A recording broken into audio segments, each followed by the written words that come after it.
We often think of the future in terms of, dazzling technology, maybe flying cars. But what about something really fundamental? The buildings we actually live and work in. Exactly. It's easy to overlook. Today, we're taking a deep dive into a building material that, well, it's got a long history, but it seems poised now to reshape how we think about sustainable construction. We're talking about hempcrete. Yes, Hempcrete, forget those heavy gray concrete blocks for a second. We're exploring this fascinating biocomposite material that's generating some real excitement. Right. And it's mainly for its environmental profile, but also its performance benefits. So our goal in this deep dive really is to cut through some of the hype, You maybe, got to the facts. and understand precisely why hempcrete is being championed as this eco-friendly alternative. So for you listening, if you're keen to get a clear, comprehensive understanding of these kinds of innovations, well, let's just jump right in. Okay, let's unpack this. Hempcrete. All right. The name itself, it conjures up, well, the plant, obviously. Not necessarily a robust building material, though. So what exactly is it? Okay, so at its core, hempcrete is basically a lightweight biocomposite. The recipe is surprisingly simple. Oh, yeah. You take the woody inner part of the hemp stalk, sometimes called hemp herds or shives, Chef's got it. right, shives, and you mix that with a lime-based binder and some water. Now, a really crucial distinction right up front. Yeah. Unlike traditional concrete, hempcrete isn't load-bearing.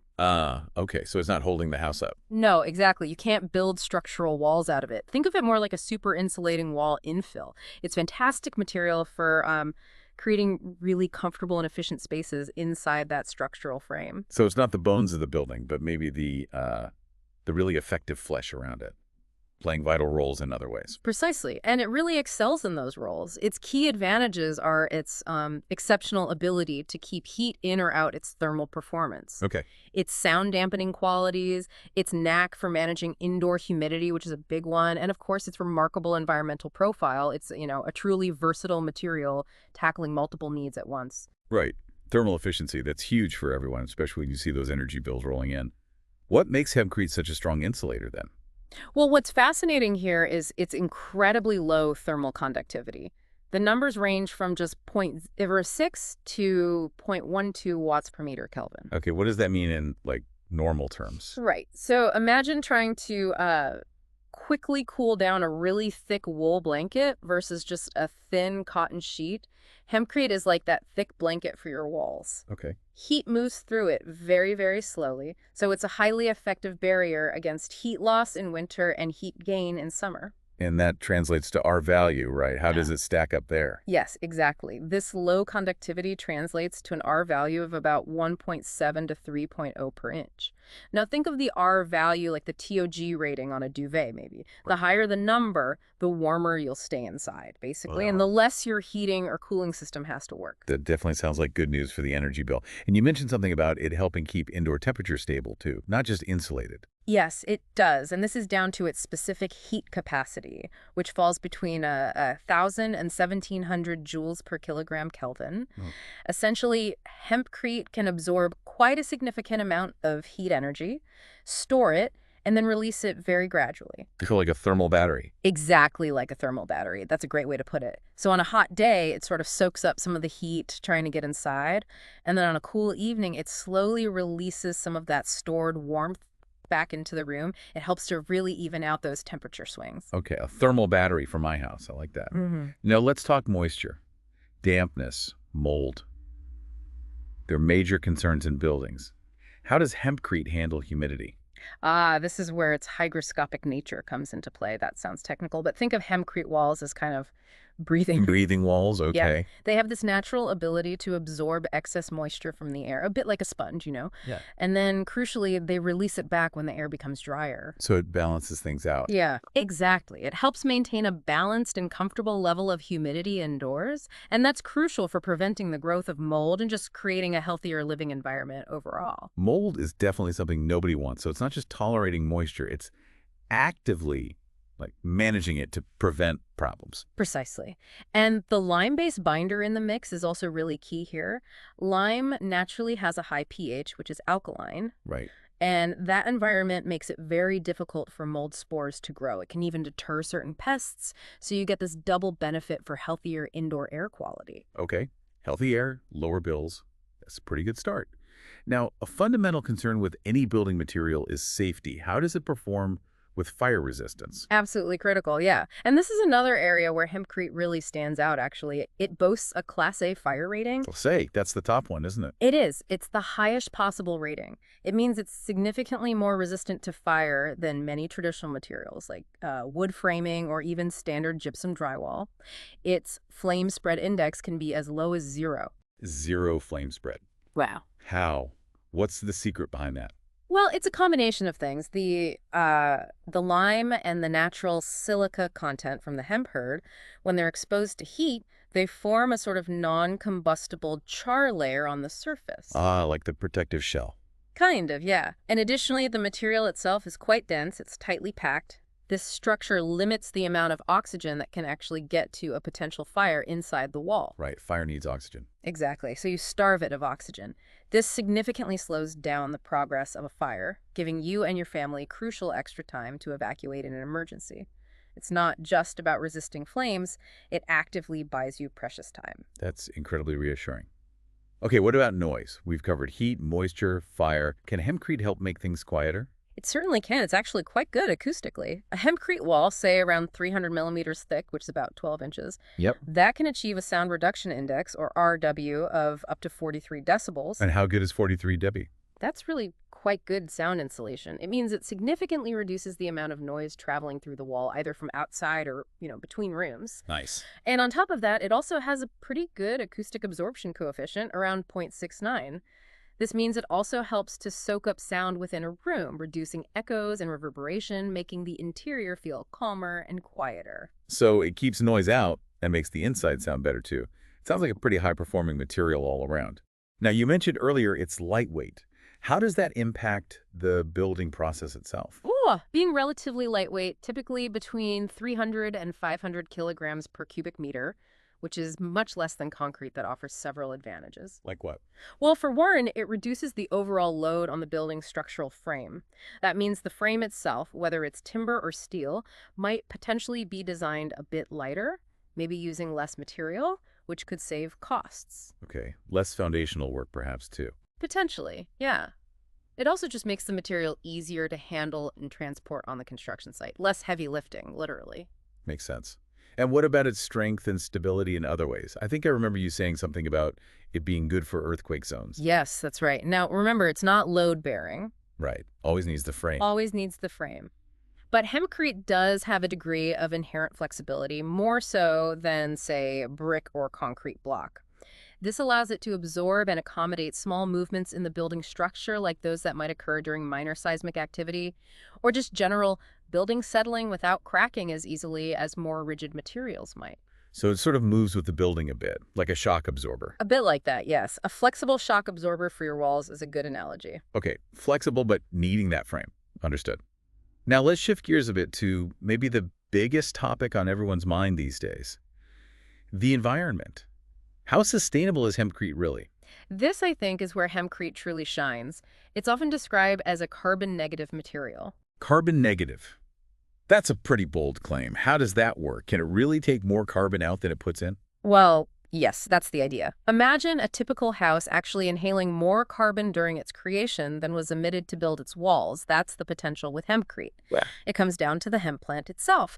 Hemp grows incredibly quickly, and like all plants, it absorbs significant amounts of CoRo from the atmosphere through photosynthesis as it grows. Okay, so the plant sucks up carbon. A lot of it, very efficiently. But the story doesn't quite end there. The lime binder used in hempcrete, as it cures and hardens over time, a process called carbonation, it also continues to absorb CoRo's from the atmosphere. So it keeps working even after it's built. Exactly. It essentially locks away atmospheric carbon within the wall itself, potentially for decades.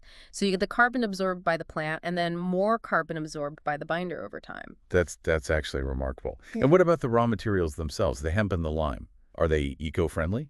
Very much so. Hemp, as I said, is fast-growing. It's a renewable crop. It typically requires very little water compared to, say, cotton, and usually needs minimal pesticides or herbicides to thrive. Good for the farmers too, then. Potentially. Yes, and the lime binder is derived from limestone, which is an abundant natural resource. This combination means hempcrete is fully recyclable or even biodegradable at the end of the building's life, minimizing landfill waste. And energy use during production. That's another plus. The energy required to produce hempcrete processing the hemp, making the binder, mixing it, is significantly lower compared to manufacturing traditional materials like Portland cement, concrete, or fired bricks or steel. Yeah. It has much lower embodied energy, so it's a much greener cycle from start to finish, really. So from the field where the hemp grows right through to the end of its use in a building, it sounds like a significantly more sustainable pathway. Okay, so we know what it is, how it performs, and its green credentials. How is hempcrete actually used in construction? What are the common applications? Its versatility is quite impressive, actually. The most common use is as infill for walls within a structural frame, providing that excellent thermal and acoustic insulation we talked about. Right, fill in the gaps. Exactly. But it can also be used for insulating floors, even roofs in some systems, and it can be molded into precast panels or blocks offsite. Ah, like big Lego bricks. Sort of, yeah. Those precast elements can really speed up construction on larger projects, and it's suitable for both brand new buildings and for retrofitting older ones. Retrofitting, how so? Well, you could use it, for instance, to add an insulating layer to the inside or outside of existing solid walls, greatly improving their thermal performance and dealing with any dampness issues at the same time thanks to that moisture regulation. That makes sense, especially for older buildings with poor insulation. Yeah. And the installation itself, is it complex? Does it need specialist skills? There are a few common methods. You can mix it on site, kind of like concrete, and then pour or tamp it into temporary forms built around the structural frame. That's called casting in place or tamping. Another technique, becoming more popular, is to spray the hempcrete mixture onto the frame or into forms using specialized equipment. Spraying sounds faster. It can be, yeah. And then, as we mentioned, there are the precast blocks or panels. The nice thing about some block systems is they can often be dry stacked, fitting together without needing traditional wet mortar between the joints, which simplifies things further. And how thick do these walls usually end up being? For cast or sprayed walls, typical thicknesses generally range from about 230 millimeters up to maybe 300 millimeters, so roughly 9 to 12 inches. You can go thicker for even better insulation. But there's a point of diminishing returns. Beyond a certain thickness, the added insulation value you get for the extra material and cost becomes less significant. Around that 300 millimeter mark is often a sweet spot for many climates. Okay, diminishing returns. Good to know. And you touched on durability before, resistance to mold, pests. How long can we expect a hempcrete building to last? Is it proven long-term? Well, hemp itself has been used in various forms for centuries. Hempcrete, as we know it, is newer, but structures built, say, 20, 30 years ago in Europe are performing very well.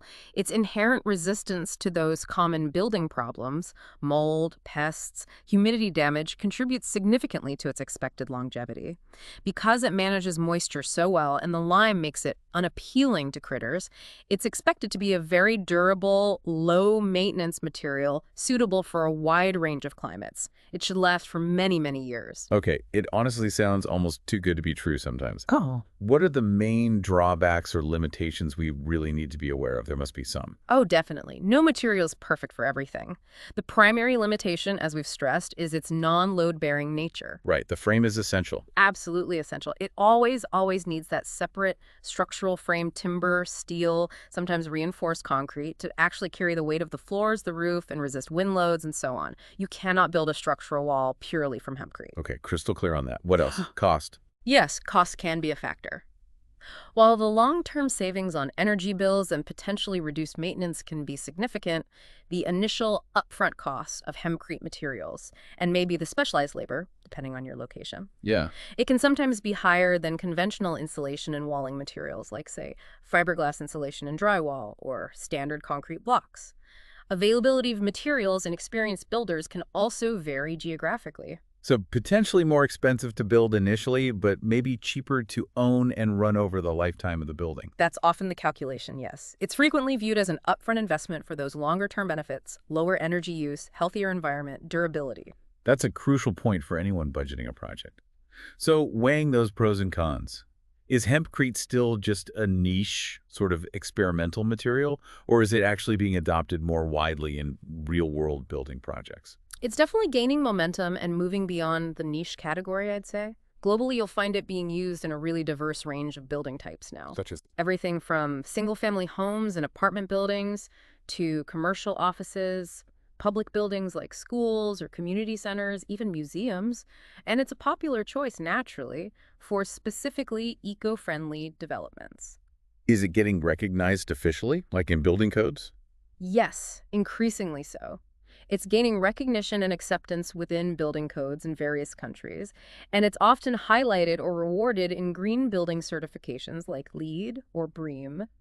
Meeting international fire safety standards, like that Class A rating, has certainly helped its case. That makes sense. And I remember you mentioning something earlier about performance in wildfire areas. That sounded compelling. Yes, it's quite remarkable, actually. There's a growing number of case studies coming out, particularly from places like California or Australia, Yeah. areas prone to wildfires, Right. where buildings constructed with hempcrete walls have demonstrated exceptional resilience. We're seeing examples where they've survived wildfires with often only minor superficial damage, even when surrounding conventional structures have been completely destroyed. That real-world performance really underscores its impressive fire-resistant qualities in a way that lab tests alone can't fully capture. As I said, it buys you time. That's a very powerful real-world testament to its benefits. Okay, so if someone listening is weighing up their options for building or renovating, can we sort of crystallize the key reasons why they might choose Hempcrete? Can we summarize the core advantages clearly? Absolutely. Let's try a quick rundown. First, thermal insulation. It's high, leading to potentially significant energy savings on heating and cooling. Okay. Second, moisture regulation. Mhm. Excellent. It breathes, preventing mold and condensation, leading to healthier indoor air. Good one. Third, fire resistance. Top tier Class A rating with minimal flame spread, which really enhances safety. Crucial. Fourth, acoustic performance. High. It offers good sound insulation, up to 43 dBB reduction, plus sound absorption for quieter, more comfortable spaces. Nice. Fifth, environmental impact. Huge plus here. It's carbon negative overall, made from renewable resources, and it's biodegradable. Very sustainable. The big green tick. Definitely. Sixth, durability. It's resistant to pests, mold, and humidity issues, suggesting a long lifespan with potentially low maintenance. Seventh, weight. It's lightweight compared to concrete, which makes handling easier and potentially reduces structural load. Yep. And finally, eighth, flexibility. That ability to accommodate some movement makes it suitable for seismic zones and potentially reduces cracking. That's a really compelling list of benefits across performance, health, safety, and environment. Okay, for someone who's intrigued now, maybe even thinking, could I build with this? What's a very basic outline of the actual construction process? How do you do it? Okay, in its simplest form, let's take the cast-in-place method. It involves a few key steps. First, you mix the ingredients. The hemp chives, lime binder, water. Exactly. You get those thoroughly mixed in the right proportions.